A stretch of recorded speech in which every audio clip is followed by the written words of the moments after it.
saya akan bercerita sedikit tentang pengalaman masa kecil saya. Sejak kecil, saya mendapatkan nilai yang cukup baik. Saya selalu mendapatkan peringkat 5 besar atau paling tidak 10 besar. Namun, lama-kelamaan, peringkat itu semakin menurun. Karena apa? Karena kedua orang tua saya menuntut untuk saya mendapatkan peringkat yang lebih tinggi atau saya mempertahankan peringkat tersebut. Dan seperti yang kalian tahu, tidak semua orang bisa bisa belajar dengan mudah. Setelah membaca, oh saya paham. Setelah mendengarkan, oh saya paham. Tidak semudah itu. Dan setiap orang memiliki kepandaian diri masing-masing, kepandaian masing-masing, kepintaran masing-masing. Tidak semua orang pandai dalam semua hal. Apabila peringkat saya terus-menerus menurun, saya akan selalu dimarahi. Kamu itu bodoh. Kerjanya cuma malas, main HP, malas. Tidak pernah belajar. Tidak pernah membantu orang tua. Tidak pernah begini begitu. Tidak semua orang menguasai semua mata pelajaran. Kata-kata orang tua yang dilontarkan kepada anak itulah yang akan membentuk kepribadian anak di masa depan.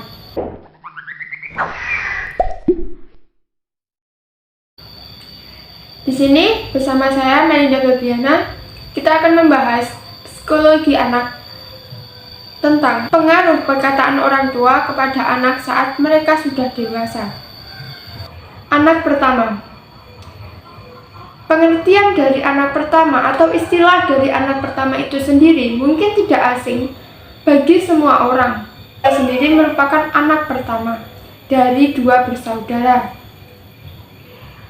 Kebanyakan orang menilai anak pertama merupakan anak yang paling dimanja, anak yang paling disayang, dan anak yang paling bertanggung jawab dan memiliki tanggung jawab yang besar terhadap adik-adiknya. Sejak kecil, apapun yang saya lakukan selalu salah di mata orang tua saya. Kenakalan anak di saat masih kecil merupakan hal yang wajar karena anak belum mengetahui apa itu salah dan apa itu benar, mana yang salah dan mana yang benar. Seorang anak memerlukan bimbingan kedua orang tuanya untuk mereka mengetahui mana yang benar dan mana yang salah. Banyak orang tua yang menuntut untuk anaknya memiliki nilai yang bagus.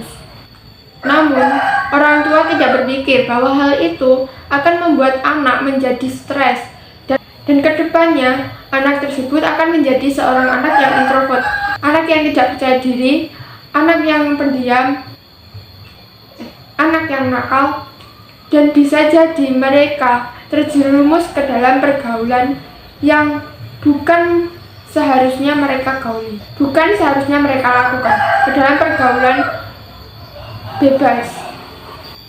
Apabila orang tua selalu menuntut anak, terlalu mengkhawatirkan anak akan merasa terkekang, tidak nyaman berada di rumah. Apabila orang tua tidak mau mendengarkan penjelasan anak, tidak mau mendengarkan cerita anak, selalu menuntut anak yang begini begitu, selalu membandingkan anak kepada tetangga, selalu berkata seperti, kamu bodoh sekali, begini saja tidak bisa. Hal itu akan selalu diingat oleh anak, dan mereka akan tertekan, mereka akan merasa stres di usia dini. Dan apa yang akan terjadi? Mereka tidak akan nyaman berada di rumah. Alhasil, mereka akan bercerita semua masalah kepada orang terdekat mereka, entah itu pacarnya, entah itu temannya, sahabatnya, atau siapapun yang dekat dengan mereka. Mereka akan lebih terbiasa hidup sendiri, selalu terdiam di kamar, dan anak yang seperti itu kedepannya saat mereka dewasa akan menjadi anak yang introvert, anak yang pendiam, anak yang pemalu, anak yang tidak memiliki kepercayaan diri. Dan apabila semua itu terjadi, orang tua pasti menyalahkan anak. Orang tua tidak akan berpikir, mengapa anakku bisa seperti ini? Orang tua tidak pernah mengintrospeksi dirinya masing-masing. Oh, anakku begini karena aku yang begini. Oh, anakku begini karena sifatku kepada anakku yang begini. Tidak pernah. Ibu tahu perilakumu. Ibu tahu sifatmu. Sejak kecil kamu selalu berbohong. Mana bisa ibu percaya kepadamu? Kepercayaan ibu ini telah hilang kepadamu. Bagaimana seorang anak tidak sakit hati kepada ibunya? Apabila ibunya sendiri berkata tidak pernah bisa percaya kepada anaknya. Orang tua juga harus menghargai anaknya. Tidak hanya memberikan anaknya makan, tidak hanya memberikan anaknya kasih sayang, tidak hanya memberikan anaknya apa yang mereka butuhkan. Tapi orang tua juga harus lebih menghargai anaknya. Bagaimana caranya? Mudah. Biarkan mereka menjelaskan apa yang ingin mereka jelaskan. Dengarkan penjelasan mereka, dengarkan cerita mereka, berikan mereka kasih sayang. Cukup seperti itu. Dan hargai mereka. Sebagai orang tua, kita harus mendengarkan apa yang anak inginkan. Kita harus lebih menghargai anak. Minta maaflah kepada anak apabila orang tua melakukan kesalahan. Bukan hanya anak yang selalu dimarahi. Jangan pernah menuntut anak untuk menjadi apa yang kalian inginkan. Karena setiap kepandaian orang itu berbeda-beda. Pelukan hangat dari kedua orang tua. Karena apa?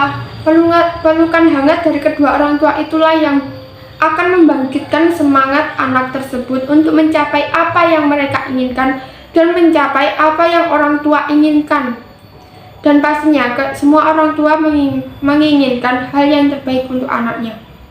Baik, sekian dari saya. Semoga bisa bertemu kembali dalam vlog-vlog selanjutnya. Wassalamualaikum warahmatullahi wabarakatuh.